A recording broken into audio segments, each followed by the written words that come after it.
Hello friends, world test championship का final आने वाला है। वर्ल्ड टेस्ट चैंपियनशिप अलग अलग कंट्रीज में हुई, अलग अलग बॉल्स के साथ हुई और इसमें बार बार एक चीज को लेकर जो डिबेट होती रही थी वो थी क्रिकेट बॉल को लेकर।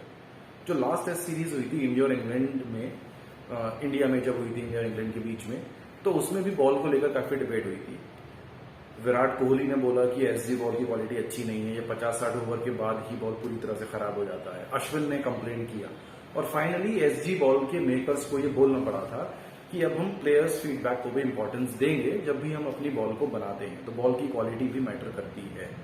तो इसी को लेकर आज का हमारा प्रोग्राम होने वाला है कि टेस्ट क्रिकेट में कौन कौन सी बॉल्स हैं जो यूज की जाती हैं और क्यों बॉल इतना इंपॉर्टेंट है टेस्ट क्रिकेट में, वनडे क्रिकेट में, T20 क्रिकेट में या फिर अब T10 क्रिकेट में।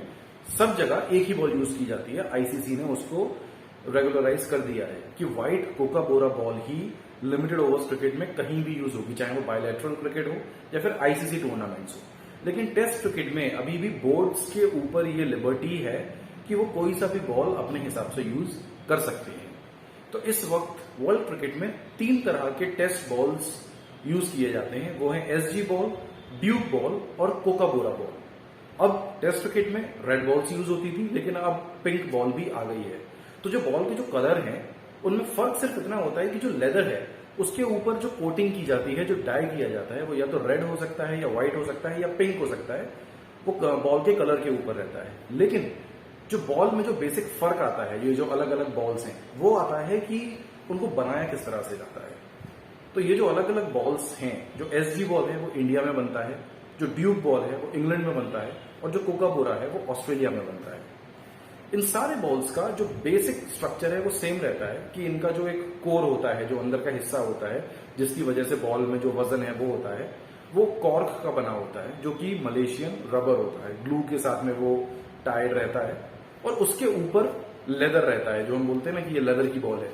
तो वो जो लेदर होता है उस लेदर को उस कॉर्क के अराउंड किस तरह से सिला गया है, इसी की वजह से बॉल में अलग अलग उसकी क्वालिटी रहती है कि वो किस तरह से खेलेगी, कितना स्विंग होगी या कितना स्पिन करेगी या कितना स्किड होगी। तो ये बॉल को किस तरह से बनाया जाता है इस पर डिपेंड करता है। तो ये जो तीनों बॉल्स हैं, इसमें जो एसजी बॉल है वो इंडिया में बनता है और इंडिया में ही बस यूज होता है टेस्ट क्रिकेट में। जो ड्यूक बॉल है वो इंग्लैंड में बनता है और वो यूज होता है इंग्लैंड में, आयरलैंड में और वेस्ट इंडीज में। अब जो बाकी के सारे क्रिकेटिंग नेशंस हैं वो यूज करते हैं कोकाबोरा बॉल टेस्ट क्रिकेट में, जो कि ऑस्ट्रेलिया में बनता है। अब ये जो कोकाबोरा बॉल है ये बनता है मशीन में, इट इज मशीन मेड, मतलब जो उसका लेदर है, तो कॉर्क के अराउंड वो जो लेदर सिला जाता है वो मशीन में सिला जाता है, उसकी सिलाई मशीन में होती है, जो स्टिचिंग है वो मशीन में होती है। और जो ड्यूक और एसजी बॉल्स हैं वो हाथ से सिले जाते हैं। ये बेसिक फर्क है ड्यूक्स, एसजी और कोकाबोरा में, राइट। कोकाबोरा बॉल स्विंग कम करता है, एसजी और ड्यूक्स ज्यादा स्विंग करते हैं, जबकि ड्यूक्स तो सबसे ज्यादा स्विंग करता है। दुनिया भर के पेसर्स ड्यूक को प्रेफर करते हैं कि अगर उनका बस चले तो वो हमेशा ड्यूक बॉल से ही बॉलिंग करें। उसका रीजन यही है कि वो स्विंग सबसे ज्यादा करता है, मतलब बॉल पुरानी हो जाने के बाद भी रिवर्स सबसे ज्यादा उसी में आता है और नई बॉल भी 40-50 ओवर तक कन्वेंशनल स्विंग भी करती रहती है। और अगर आप बॉल को मेंटेन करेंगे, एक साइड से रफ एक साइड से उसका शाइन मेंटेन करेंगे, तो वो रिवर्स भी करेगी। ये एक अलग डिटेल है जिसको हम अलग वीडियो में डिस्कस कर सकते हैं। तो वापस आते हैं इस चीज के ऊपर कि फर्क वो कैसे आता है। तो जो ड्यूक और एसजी जो कि हाथ से सिले जाते हैं बॉल, उनका लेदर, तो उसकी जो सीम होती है वो बहुत प्रोनाउंस्ड होती है, मतलब उभरी हुई होती है। और जो कोकाबोरा होती है उसकी सीम एम्बेडेड होती है लेदर के अंदर। जो बाहर से उसमें सीम आपको दिखाई देगी, कोकाबोरा बॉल में भी सीम दिखाई देती है, लेकिन वो सिर्फ एक डेकोरेटिव पर्पस के लिए होती है कि बॉल देखने में अच्छी लगे, एस्थेटिक दिखे। तो यही फर्क है कि जो ड्यूक और एसजी है वो लंबे टाइम तक स्विंग करते हैं क्योंकि उनकी सीम जो है वो प्रोनाउंस रहती है। और जो ड्यूक बॉल्स है उसमें 6 रोज में सिलाई होती है, फॉरवर्ड एंड बैकवर्ड। दूसरी चीज, जो एसजी बॉल है उसका जो लेदर होता है वो 2 मिलीमीटर की थिकनेस होती है, 2 से 2.5 मिलीमीटर की।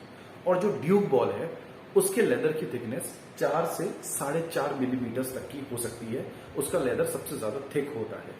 इसीलिए जो ड्यूक बॉल है उसका शेप ज्यादा समय तक बना रहता है और कोकाबोरा और एसजी बॉल कंपैरेटिवली उनका शेप काफी जल्दी खराब होने लगता है। इसीलिए एसजी बॉल को लेकर इंडिया में काफी ज्यादा कंप्लेंट होती है कि इंडिया की जो पिचेस हैं वो पहले दिन से ही टर्न लेने लगती है, उनमें काफी रफ होता है, और जो आउटफील्ड भी हैं वो उतने अच्छे नहीं होते अगर हम ऑस्ट्रेलिया, इंग्लैंड या न्यूजीलैंड से कंपेयर करें। ऑल्दो हमारे आउटफील्ड्स अब अच्छे हो चुके हैं, लेकिन पहले अच्छे नहीं होते थे और अभी भी वो उस स्टैंडर्ड के नहीं हैं। तो इसी वजह से वो बॉल काफी जल्दी रफ हो जाता है, उसका शाइन चला जाता है, उसका लेदर खराब होने लगता है, और यही वजह है जिसको लेकर कोहली और अश्विन ने अभी ऑब्जेक्शन किया था। अब वापस से बात आती है कि कोकाबोरा बॉल ऑस्ट्रेलिया के लिए क्यों अच्छा है, क्यों ऑस्ट्रेलियंस प्रेफर करते हैं कोकाबोरा बॉल से टेस्ट मैचेस खेलना। क्योंकि उसका जो हार्डनेस है वो ऑस्ट्रेलिया की बाउंसी पिचेस के लिए बिल्कुल अप्रोप्रिएट है, तो वहां पे हार्ड पिचेस पे वो अच्छे से बॉल बाउंस लेती है। इंग्लैंड में स्विंगिंग कंडीशंस है, सीमिंग कंडीशंस है, तो वहां पर जो ड्यूक बॉल है वो हेल्प करता है क्योंकि उसका सीम प्रोनाउंस्ड है, तो बॉल ऑफ द पिच और ऑफ द एयर दोनों तरह से स्विंग कर सकती है और सीम कर सकती है। जबकि इंडिया में जो आप देखते हैं जैसे कि उमेश यादव हो गए, वो पुरानी बॉल से अच्छा करते हैं, उनको बोला जाता है कि रिवर्स स्विंग काफी अच्छी करते हैं, या जो पाकिस्तानी बॉलर्स हुआ करते थे, इमरान खान, वकार यूनिस, वसीम करम, उनको रिवर्स स्विंग वो कितनी लीले करते थे ये सब जानते हैं। तो उसका कारण यही होता था कि वो बॉल को मेंटेन कर लेते थे।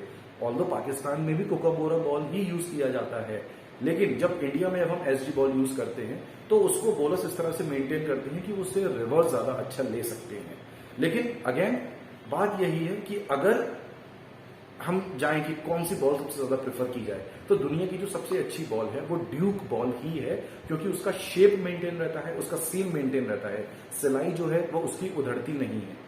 और आप ये मान लीजिए कि ये चीज इतनी इंपॉर्टेंट हो चुकी है कि ऑस्ट्रेलिया ने आज से 3 साल पहले अपने डोमेस्टिक स्ट्रक्चर में जो शेफील्ड शील्ड, उनका जो डोमेस्टिक फर्स्ट क्लास कंपटीशन होता है, उसमें उन्होंने कोकाबोरा बॉल्स की जगह ड्यूक बॉल्स को यूज किया था 2-3 सीजन्स के लिए। उनका रीजन सिंपल था कि उनको इंग्लैंड में एशेज जीतना था, जो पिछले काफी सालों से नहीं जीत पाए थे, और 2019 के एशेज सीरीज में उनको फायदा मिला, जिसमें आर्चर और लेबुशेन ने डेब्यू किया था। कि ऑस्ट्रेलिया ने एशेज को रिटेन किया, वो इंग्लैंड में सीरीज हारे नहीं थे, उन्होंने सीरीज को ड्रॉ किया था। तो यही था कि उन्होंने जैसे लेबुशेन उस सीरीज में काफी अच्छा परफॉर्म किया, तो उनका खुद का यह स्टेटमेंट था कि 2-3 साल तक मैंने क्योंकि ड्यूक बॉल से क्रिकेट खेला था ऑस्ट्रेलिया में, तो मुझे इसीलिए हेल्प हुई। लेकिन ड्यूक बॉल का जो एक बहुत बड़ा डिसएडवांटेज है वो ये कि ये स्पिनर्स को बहुत ज्यादा हेल्प नहीं करती। स्पिनर्स को ग्रिप करने में उस बॉल को प्रॉब्लम होती है, या उसको रेवोल्यूशंस देने में प्रॉब्लम होती है। इसीलिए ऑस्ट्रेलिया में जितने टाइम के लिए वो ड्यूक बॉल यूज किया गया उन 2-3 सालों में, तो स्पिनर्स का रोल बहुत ज्यादा लिमिट हो गया था।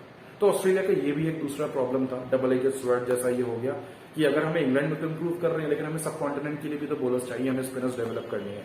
नेथन लायन के बाद उनके पास कोई अच्छा स्पिनर नहीं है, तो इसीलिए 2-3 सीजन्स के बाद वो एक्सपेरिमेंट अब बंद कर दिया गया है, वापस वो कोकाबोरा यूज कर रहे हैं। ऐसे ही न्यूजीलैंड में न्यूजीलैंड क्रिकेट बोर्ड ने सोचा कि जब हमारे बोल्ट और साउदी, जो कि हमारे प्रीमियम फास्ट बॉलर्स हैं टेस्ट क्रिकेट के, जब वो कोकाबोरा बॉल्स के साथ में इतना स्विंग ले सकते हैं, तो अगर हम ड्यूक बॉल्स को ले आएंगे तो फिर कितना ज्यादा स्विंग मिलेगा। तो उन्होंने भी एक्सपेरिमेंट किया, लेकिन वो भी ज्यादा दिन तक नहीं चला, क्योंकि सिर्फ बॉल के ऊपर डिपेंड नहीं करता वो बॉल किन कंडीशंस में काम कर रही है। तो इंग्लैंड में ड्यूक बॉल जितना हेल्प कर रही थी सीमर्स को, उसने न्यूजीलैंड की कंडीशंस में उतना हेल्प नहीं किया। इसी तरह से जब 99 वर्ल्ड कप हुआ था, तब उसमें ड्यूक्स बॉल यूज किए गए थे, जो कि इंग्लैंड में हुआ था। लेकिन जब उस वर्ल्ड कप का एक परफॉर्मेंस रिव्यू किया गया कि किस तरह से ऑर्गेनाइज हुआ टूर्नामेंट, तो वो एक अकेला इंसिडेंस है जब ड्यूक्स बॉल यूज किए गए थे। उसके बाद से फिर ड्यूक बॉल्स को लेकर एक्सपेरिमेंट ओडीआई क्रिकेट में बंद कर दिया गया। तब से सिर्फ कोकाबोरा बॉल्स ही यूज किए जा रहे हैं। ऑर्गेनाइज का ये कहना था कि बॉल ने बहुत ज्यादा इराटिक बिहेव किया उनका, इसीलिए ड्यूक बॉल को वर्ल्ड कप में या फिर ओडीआई क्रिकेट में बंद कर दिया गया। तो बस यही था आज का प्रोग्राम कि फर्क क्या होता है ड्यूक बॉल में, कोकाबोरा बॉल में या फिर एसजी बॉल में। एक और चीज मैं आपको इंटरेस्टिंग इसमें बता दूं कि जो ड्यूक बॉल है वो इंग्लैंड में बनती है। 760 में एक कंपनी बनी थी, उसको कुछ साल पहले एक इंडियन ने जो कि यूके में रहते हैं उस कंपनी को टेक ओवर कर लिया था। उनका नाम है दिलीप जाजोडिया, और वो ही अब ड्यूक बॉल को मैन्युफैक्चर करते हैं। और ऐसा भी कहा जाता है कि ये जो ड्यूक बॉल है इसको पाकिस्तान के सियालकोट में बनाया जाता है, और फिर वहां से वो इंग्लैंड लेके जाई जाती है, जहां पर कि उसके ऊपर फाइन टच दिया जाता है। एसजी बॉल पूरी तरह से मेरठ पे बनती है इंडिया में। तो बस ये है आज का प्रोग्राम। अगर आपको पसंद आता है तो प्लीज लाइक करिए और सब्सक्राइब करिए। Thank you.